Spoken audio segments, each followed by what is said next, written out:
irregular choice Victorian ankle boots. They were lilac, and instead of laces, they were adorned with turquoise satin ribbons tied into large bows. Steph stared at Vicky as if to say, "Are you serious?" And then she gave me a pained smile. "Dude, surely Carrie notices you in that outfit." I chose not to be insulted. Steph was petite, with an enviable bra size and a butt that actually filled out her River Island jeans. She wore her long, honey blonde hair in carefully arranged loose curls, and her makeup was always perfect. Fashion-wise, she mostly wore on-trend clothes from the more expensive stores in the shopping centre, but dipped into high-end designer when her lawyer dad felt like spoiling her. Right now, she was wearing skinny jeans with purposely placed rips in them, knee-high brown leather boots with a low heel, and a Ralph Lauren bomber jacket. Unlike Steph, Vicky, the wannabe fashion designer, appreciated my attempt to be different. Although to be fair, it wasn't really an attempt on my part, or even an attempt to get Carrie to notice me. I didn't think it was anyway. I just wore whatever jumped out at me from my wardrobe that day. Plus, 195 days out of the year, I had to wear a school uniform. The days when I didn't, you bet your ass I was going to have fun with my outfits. Wearing an oversized thin cream cardigan with an angled hem paired with bright green leggings with skulls on them, Vicky was more adventurous like me. But she was naturally cool.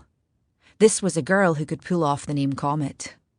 She wore loosely laced black leather biker boots, large gold hoops in her ears, and a bright green suede crossover body purse. Her tawny skin was flawless, so Vicky didn't wear as much makeup as Steph, whose pale white skin tended to blemish. At that moment, like usual, Vicky was wearing only a few coats of mascara on the thick lashes of her hazel eyes, and a touch of gloss on her full lips. Her dark brown afro danced above her shoulders in the wind, as she turned to raise an eyebrow at Steph. "What?" Steph shrugged. "Filter," Vicky reminded her. "It's fine." I waved off Steph's comment. We all knew Carrie wouldn't notice me if I ran through the house with my petticoat on fire. "We didn't come here to pass judgment on your cool-as-shit outfit," Vicky emphasised for Steph's benefit. But her friend just rolled her eyes. "It's the last day of summer, Comet. We're going to a party. You're coming with us." "A party?" I asked. The thought of going to a party to hang out with a bunch of our classmates who would either ignore me or make fun of me, when I could finish posting on my blog, then curl up with the book I was in the middle of reading, made me want to slam the door in their faces and pretend I'd never answered my phone in the first place. As if she saw the thought on my face, Steph shook her head. No, dude. You have to come to the party." "Steph, stop saying dude. You aren't American.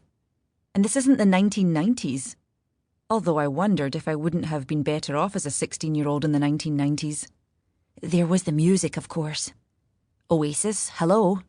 Need I go on? And then, of course, there was the lack of social media. I think there might have been instant chat back then. But if instant chat was a tiny school playground, social media was a city made up entirely of school playgrounds. There was plenty of laughter, games, and messing around. But there was also that dark corner where the quiet kid got pushed around by the bully. Speaking of American, that's why you need to come to the party. Cute American boy is going to be there. And who's that when he's at home? We so need to plug you in, Steph tutted as she tapped her phone screen, alluding to the fact that I avoided most social media platforms. After a few slides of her finger over the screen, she held it up to me. It was a blurry photo of some girl with her arm around some guy. What am I looking at? Cute American boy, Steph replied in her duh voice. I huffed. You can tell he's cute from that picture. No. You miss everything.